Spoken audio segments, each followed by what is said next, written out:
L'élection présidentielle américaine est dans exactement un mois.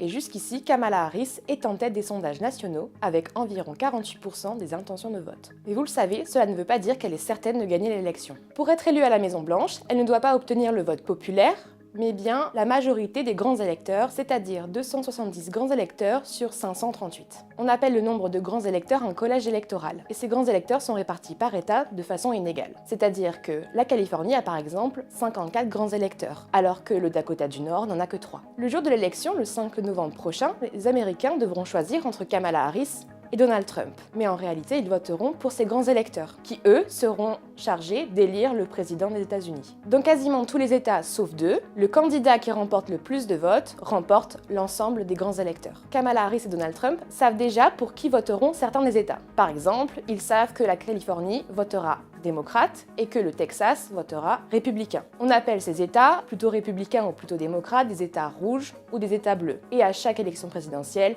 il y a très peu de surprises. En se basant sur ces États dits sûrs, on sait déjà que Kamala Harris aura environ 226 grands électeurs et Donald Trump 219. Mais que deviennent alors les 93 restants? Eh bien, ces grands électeurs sont répartis dans ce qu'on appelle des swing states, des États pivots, c'est-à-dire 7 États qui ne votent pas forcément démocrates ou républicains et qui, en soi, pivotent à chaque élection. Ces 7 sont l'Arizona, le Nevada, le Wisconsin, la Pennsylvanie, le Michigan, la Géorgie et la Caroline du Nord. Donc, pour être élue présidente, Kamala Harris doit donc gagner ces États. Il est peu probable qu'elle les gagne tous, mais elle a plusieurs combinaisons possibles pour arriver à la Maison-Blanche. En voici 3 qui sont les plus probables, si l'on en croit les sondages. Actuellement, il s'agit du scénario le plus simple et le plus rapide. Kamala Harris est aujourd'hui en tête dans les 3 États de la Rust Belt. Le Wisconsin, qui a 10 grands électeurs, le Michigan, qui en a 15, et la Pennsylvanie, qui en a 19. C'est lui le plus important. Rien qu'avec ces 3 États dans la poche, elle remporte l'élection présidentielle et elle atteint le seuil des 270 grands électeurs. Ce qui veut dire qu'elle pourrait remporter l'élection présidentielle en perdant les 4 autres États pivots. A l'inverse, si Donald Trump n'arrive pas à remporter ces 3 États, il n'obtiendrait que 263 grands électeurs, donc pas assez pour retourner à la Maison-Blanche.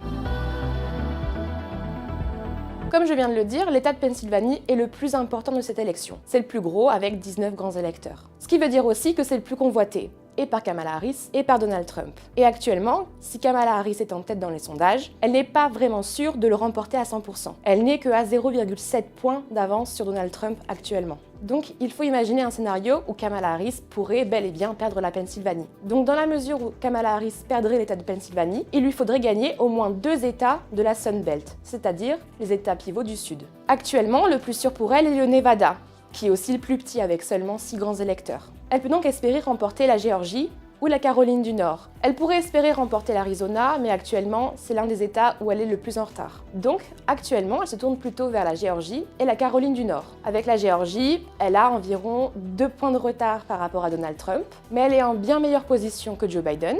Et en Caroline du Nord, elle est pour l'instant ex aequo, ce qui veut donc dire qu'elle a une marge pour remporter cet État que Joe Biden a perdu en 2020.